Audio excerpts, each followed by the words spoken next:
everyone, welcome back to GK Today. I'm Nuzhat Sana and in this video I'll discuss today's top current and static general studies questions for UPSC Prelims Examination 2022 onwards. And these questions are framed keeping in view both the factual as well as analytical aspects of UPSC Prelims exam. Also, I would like to inform you that these questions are part of GK Today's UPSC Prelims Test Series, which is available in GK Today Android app. And the test series for 2022 Prelims Examination comprises total of 7500 questions, divided 2500 questions on current general studies and 5000 questions on static general studies. And the series has started from May 2021 and it will end with UPSC Prelims Examinations 2022. So if you wish to access all questions of GK Today UPSC Prelims Test Series, you may subscribe the test series in the app. So now without wasting any further time, let's get started. So today this is our lecture number 42 and now let's start. Question number 1. Consider the following statements with respect to diplomatic immunity and consular immunity. So let's read the statements carefully. First statement is Vienna Convention on Diplomatic Relations provides the legal basis for diplomatic immunity. First of all, what is Vienna Convention on Diplomatic Relations? This is actually an international treaty that was signed in the year 1961 and it gives the framework for diplomatic ties between independent countries. Also, it forms the legal basis for the principle of diplomatic immunity. Actually, it was adopted in the year 1961 by United Nations Conference on Diplomatic Intercourse and Immunities that was held in Vienna, Austria. So this treaty basically lays down the rules and regulations of diplomatic relations between the countries, and also it privileges that diplomats enjoy in other countries. Okay. So currently there are 192 parties to this convention, and the Vienna Convention applies not only to the diplomats but also to both military and civil personnel from the military departments who are present in the country under the authority of Chief of Diplomatic Missions. Also, an important aspect of this treaty is the provision of legal immunity for diplomats so that they do not have to face prosecution according to the laws of host country. So the Vienna Convention holds that persons working as diplomats are inviolable and therefore they cannot be detained or arrested. And host nations are also obliged to protect the diplomats from attacks on their freedom and dignity. Okay. Now why it is in news? Because of Article 9 of the Convention, which states that the host country can declare any member of the diplomatic staff of a mission persona non grata at any point in time for any reason, and such a person must be recalled by the home country of the person within a stipulated time period, or else he stands to lose his diplomatic immunity. Okay. So what happened is, in May 2020, two Pakistani officials from their mission were declared persona non grata by the Indian government for indulging in activities incompatible with their status as members of a diplomatic mission. So that's why this term is quite important. Okay. This is right. Second statement says Vienna Convention on Consular Access forms the basis for consular immunity. Actually, this is an international treaty signed in 1963 and it gives the framework for consular relations and was adopted at United Nations Conference on Consular Relations in Vienna. So this actually forms the basis for consular immunity, which is a lesser form of diplomatic immunity. Okay. So yes, this is also right. And third statement says India is a party to both of these conventions. This statement is absolutely correct. Yes, India is a signatory to both the conventions. Hence, correct answer becomes option number D, that is 1, 2 and 3. Now question number 2. Which of the following militant group are predominantly active in Sahel region of Africa? First is Boko Haram. This is a Salafi, or you can say Islamist terror group in the Sahel region of Africa, and the group is mainly active in northeastern Nigeria. So yes, this is right. Second is Islamic State in the Greater Sahara. This is a Salafi jihadist group in the Sahel region of Africa that was recently responsible for the killing of 160 people in Burkina Faso. And also it is active in Mali and in Niger. Okay, so this is also right. Third is Hamas. Hamas are actually Sunni fundamentalist group based in the Gaza Strip region in West Asia, and it is a militant group that acts as the governing authority of the Gaza Strip. So nothing to do with Sahel region, this is wrong. And fourth is Hezbollah.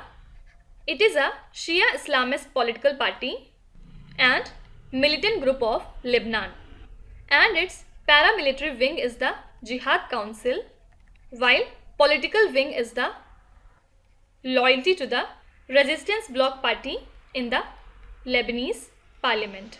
So this is also wrong, and correct answer becomes only 1 and 2. Now apart from all these, there is one more group named as the Kurdish Hezbollah, and it is a Sunni Islamist terror group active in Turkey. Fine. Now next question, which of the following terms pertain to shares of the companies? Actually we have to understand each of these terms. First is meme stocks. These are actually the share of companies that see a sharp spike in their stock prices, mainly because of promotion on social media. And the rally is mainly driven by the retail investors. Actually, the term meme stock refers to under the radar stocks listed in the US market, usually without fundamentals, and that suddenly catch the fancy of individual investors or day traders because they are the subject of social media attention. Okay, so these stocks usually start to rise as retail investors gang up on various forums such as Reddit, and big guys such as hedge funds with short sell positions and buy them just for the fun of it. So such type of stocks have seen huge gains, sometimes 50 to 100% in a day, and hence they started buying them in a coordinated manner.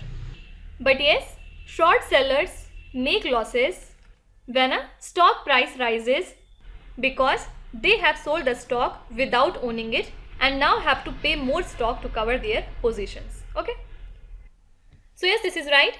Second is zombie stocks. What are these? Actually, the stock of companies that earn just enough to service debt and continue operation but not enough to pay off the debt and include growth are called as zombie stocks. Actually, zombies are the companies that earn just enough money to continue operating and service their debt. And zombie companies have no excess capital to include growth and are considered close to insolvency. Also, in rare cases, a zombie company might stretch itself financially and produce a lucrative product and reduce its liabilities. Okay. So these are kind of high risk investment, and obviously these are not for the faint hearted. Okay, means these type of investment need courage. Okay, so this is also right. And now third is blue chip stocks. Actually, the stocks of well established company that is financially sound and nationally recognized are known as blue chip stock, and these stocks are considered as safe investment options. So these type of stocks refer to stocks of high value which give huge returns in the long run, and they are shares of highly recognized and large companies which have proven record of sound financial output and standing. Now these stocks are highly priced. Why? Because they are usually the market leaders in their industries, and hence they are able to withstand tough market conditions and thereby give great returns. And blue chip companies are recognized by many parameters, like there should be consistent revenue over a long period, and they consider also debt to equity ratio, return on equity, etc.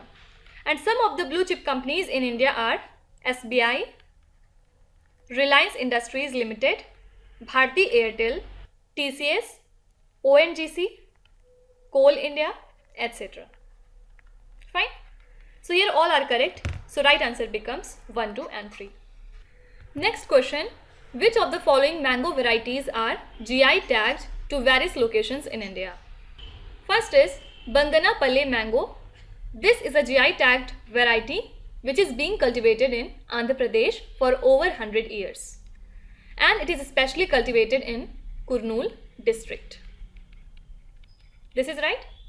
Second is Alfonso mango.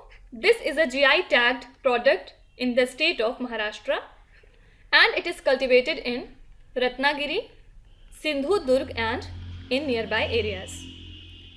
Then third is Khirsapat mango.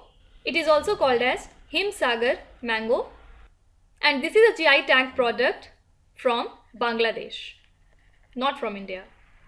So this is wrong. And last is Sindri mango. This is cultivated in Sindh province of Pakistan and the Pakistan government is looking to get it GI tagged. So till now it has not received this certificate. Okay. Hence it is also wrong and correct answer becomes only 1 and 2, option number A. Now talking about some of the important GI tag products, Chanderi sarees are quite famous and they belong to the state of Madhya Pradesh. Then Mysore silk are from Karnataka. There is Mysore agarbatti, it is again from Karnataka.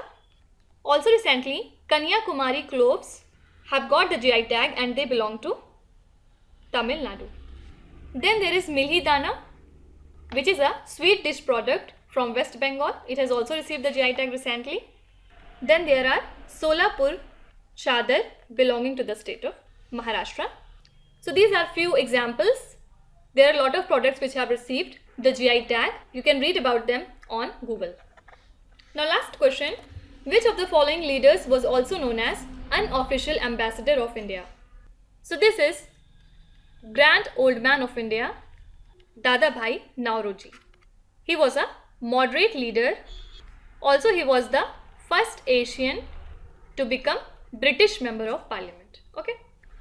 Also he was one of the founding members of Indian National Congress and his book Poverty and Un-British Rule in India brought attention to his drain of wealth theory from India to British.